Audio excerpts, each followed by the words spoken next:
Hello friends, welcome back to our channel. അപ്പോൾ ഇന്ന് ഞാൻ വന്നിരിക്കുന്നത് വറുത്തരച്ച് നല്ല ടേസ്റ്റി ആയിട്ടുള്ളൊരു സ്രാവ് കറിയുടെ റെസിപ്പി ആയിട്ടാണ്. കറി വയ്ക്കാനായിട്ട് ഞാനിവിടെ ഒരു 3/4 കിലോ സ്രാവാണ് എടുത്തിരിക്കുന്നത്. അതിൻ്റെ തൊലിയെല്ലാം കളഞ്ഞ് കട്ട് ചെയ്ത് നന്നായിട്ട് ക്ലീൻ ചെയ്ത് കഴുകിയെടുത്തതാണ്. അപ്പോൾ സ്രാവ് കറി ഉണ്ടാക്കാനായിട്ട് ആദ്യം നമുക്ക് തേങ്ങ ഒന്ന് വറുത്തെടുക്കണം. ഒരു പാൻ വെച്ച് ചൂടാനു ശേഷം അതിലേക്ക് ആവശ്യമായ ചിരകിയ തേങ്ങ ചേർത്ത് കൊടുക്കുവാണ്. ഞാനിവിടെ ഒരു മീഡിയം സൈസ് തേങ്ങയുടെ അരമുറി തേങ്ങയാണ് വറുത്തരയ്ക്കാനായിട്ട് ചിരകിയെടുത്തിരിക്കുന്നത്. ആദ്യം നമ്മളിതിലേക്ക് കുറച്ച് ഉലുവയാണ് ചേർത്ത് കൊടുക്കുന്നത്. കൂടെ ഒരു 3/4 സ്പൂൺ കുരുമുളക് ചേർക്കുന്നുണ്ട്. നമ്മൾ വറുത്തരയ്ക്കാനായിട്ട് കുരുമുളക് ചേർത്താലേ കറിക്ക് നല്ലൊരു ഫ്ലേവർ കിട്ടും. ഇനി ഞാനിതിലേക്ക് ഒരു 6 വറ്റൽമുളകാണ് ചേർത്ത് കൊടുക്കുന്നത്. കൂടെ ഒരു ടേബിൾ സ്പൂൺ മല്ലി കൂടെ ചേർക്കുന്നുണ്ട്. ഇനി ഇതിലേക്ക് ആവശ്യമായ കറിവേപ്പില ചേർത്ത് കൊടുക്കാം. അപ്പോൾ ഇത്രയും ഇൻഗ്രീഡിയൻസ് ആണ് ഞാൻ വറുത്തരയ്ക്കാനായിട്ട് ചേർക്കുന്നത്. ഇനി നമുക്ക് എല്ലാം നന്നായിട്ടൊന്ന് മിക്സ് ചെയ്തതിന് ശേഷം തേങ്ങ നന്നായിട്ടൊന്ന് വറുത്തെടുക്കണം. അപ്പോൾ മല്ലി ചേർക്കുമ്പോഴേക്കും അധികമായി പോകരുത്, നമ്മുടെ കറിയുടെ ടേസ്റ്റ് തന്നെ മാറിപ്പോകും. ഒരു മീഡിയം ടു ലോ ഫ്ലെയിമിലിട്ട് തേങ്ങ കരിഞ്ഞു പോകാതെ വറുത്തെടുക്കാം. ഇപ്പോൾ തേങ്ങയുടെ കളറൊക്കെ ഒന്ന് മാറി വന്നിട്ടുണ്ട്. തേങ്ങ ഇപ്പോൾ നന്നായിട്ട് ഫ്രൈ ആയിട്ടുണ്ട്. ഈ ഒരു കളർ ആകുമ്പോഴേക്കും നമുക്ക് ഫ്ലെയിം ഒന്ന് കുറയ്ക്കാം. ഇനി നമ്മൾ ഇതിലേക്ക് കുറച്ച് പൊടികളാണ് ചേർത്ത് കൊടുക്കുന്നത്. 1 സ്പൂൺ മഞ്ഞൾപ്പൊടി ചേർത്ത് കൊടുക്കുവാണ്. പിന്നെ നമ്മുടെ എരിവിനനുസരിച്ച് മുളക് പൊടി ചേർത്ത് കൊടുക്കാം. ഞാനിവിടെ 1 സ്പൂൺ മുളക് പൊടിയാണ് ചേർക്കുന്നത്. മറ്റുള്ള മുളക് നേരത്തെ ചേർത്തത് കൊണ്ടാണ്. പൊടി രണ്ട് നന്നായിട്ട് മിക്സ് ചെയ്ത് അതിൻ്റെ പച്ചമണം മാറിയതിന് ശേഷം നമുക്ക് ഫ്ലെയിം ഓഫ് ചെയ്ത് തണുക്കാനായിട്ട് മാറ്റി വയ്ക്കാം. ചൂടാറിയതിന് ശേഷം നന്നായിട്ട് നരച്ചെടുക്കണം. ഇനി നമുക്ക് കറി ഉണ്ടാക്കാനായിട്ട് തുടങ്ങാം. കറി വയ്ക്കാനായിട്ട് ഞാനൊരു മൺചട്ടിയാണ് എടുത്തിരിക്കുന്നത്. ചട്ടി ചൂടായി വരുമ്പോഴേക്കും അതിലേക്ക് 1 ടേബിൾ സ്പൂൺ വെളിച്ചെണ്ണയാണ് ഒഴിച്ചു കൊടുക്കുന്നത്.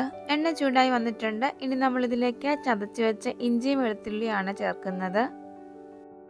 ഇനി ഇതിലേക്ക് ചെറിയ കഷ്ണങ്ങളായിട്ട് എറിഞ്ഞ കുറച്ച് ഉള്ളിയാണ് ചേർത്ത് കൊടുക്കുന്നത്. ഒരു 7-8 എണ്ണം വരും. ഉള്ളി കൂടെ ചേർത്തതിന് ശേഷം ജസ്റ്റ് ഒന്ന് മിക്സ് ചെയ്തെടുക്കാം.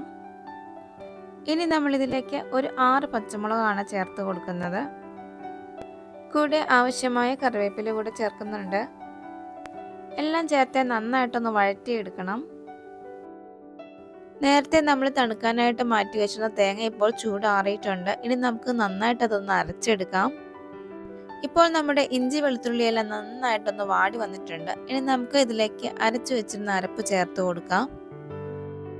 ഇനി ജാറിലേക്ക് കുറച്ച് വെള്ളം ചേർത്ത് അതുകൂടെ ഒഴിച്ചു കൊടുക്കുവാണ്. ഇനി ആവശ്യമായ വെള്ളം ചേർത്ത് കൊടുത്ത് അരപ്പ് നന്നായിട്ടൊന്ന് മിക്സ് ചെയ്തെടുക്കാം. ഇനി നമ്മൾ കറിക്ക് ആവശ്യമായ പുളിയാണ് ഇതിലേക്ക് ചേർത്ത് കൊടുക്കാൻ പോകുന്നത്. ഞാൻ കുറച്ച് വാളംപുളി കുതിർക്കാനായിട്ട് ചൂടുവെള്ളത്തിൽ ഇട്ട് വെച്ചിരുന്നു. വാളംപുളി ഇല്ലെങ്കിൽ കുടംപുളി ആയാലും മതി. പുളി ജസ്റ്റ് ഒന്ന് അരച്ചതിന് ശേഷം ചേർത്ത് കൊടുക്കുവാണ്. എല്ലാം ജസ്റ്റ് ഒന്ന് മിക്സ് ചെയ്തതിന് ശേഷം ഇനി നമുക്ക് ഫ്ലെയിം ഓൺ ചെയ്ത് തിളപ്പിക്കാനായിട്ട് വെക്കാം.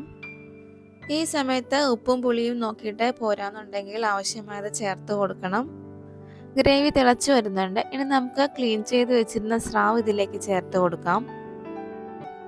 കറി ഒന്ന് തിളച്ചു വരുമ്പോഴേക്കും നമുക്കിനി മൂടി വെച്ച് ഒരു 10 മിനിറ്റ് ഒന്ന് വേവിച്ചെടുക്കാം. ഇപ്പോൾ എണ്ണയൊക്കെ തെളിഞ്ഞ് ഗ്രേവി നന്നായിട്ട് കുറുകി വന്നിട്ടുണ്ട്. ഇപ്പോൾ മീനെല്ലാം നന്നായിട്ട് വെന്തിട്ടുണ്ട്. ജസ്റ്റ് ഒന്ന് കുറുകി തിക്കാകുമ്പോഴേക്കും നമുക്ക് ഫ്ലെയിം ഓഫ് ചെയ്യാം. അപ്പോൾ നമ്മൾ ഗ്രേവി ഒത്തിരി തിക്കാവാനായിട്ട് ഇരുന്നാൽ നമ്മൾ ഫ്ലെയിം ഓഫ് ചെയ്ത് വെച്ചിരുന്നതിന് ശേഷം മൺചട്ടി ആയതുകൊണ്ട് തന്നെ കറി ഒന്നുകൂടെ തിക്കായി പോകാനായിട്ട് സാധ്യതയുണ്ട്. കറി ജസ്റ്റ് ഒന്ന് കുറുകി കഴിയുമ്പോഴേക്കും നമുക്ക് ഫ്ലെയിം ഓഫ് ചെയ്ത് മാറ്റി വയ്ക്കാം. അവസാനം കുറച്ച് കറിവേപ്പില കൂടെ ചേർത്ത് കൊടുക്കാം. അപ്പോൾ നമ്മുടെ നല്ല ടേസ്റ്റി വറുത്തരച്ച സ്രാവ് കറി റെഡി ആയിട്ടുണ്ട്. ചോറിൻ്റെ കൂടെ മാത്രമല്ല, നമുക്ക് ഇഡ്ഡലിയുടെയും ദോശയുടെയും ഒക്കെ കൂടെ കഴിക്കാൻ പറ്റുന്ന നല്ലൊരു കോമ്പിനേഷനാണ്. അപ്പോൾ ഇന്നത്തെ റെസിപ്പി എല്ലാ കൂട്ടുകാർക്കും ഇഷ്ടമാണെന്ന് പ്രതീക്ഷിക്കുന്നു.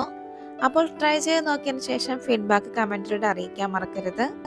ചാനൽ ആദ്യമായിട്ട് കാണുന്ന കൂട്ടുകാരുണ്ടെങ്കിൽ സബ്സ്ക്രൈബ് ചെയ്ത് സപ്പോർട്ട് ചെയ്യണം. വീണ്ടും പുതിയൊരു വീഡിയോ ആയിട്ട് കാണുന്നവരെ ബൈ. Thanks for watching.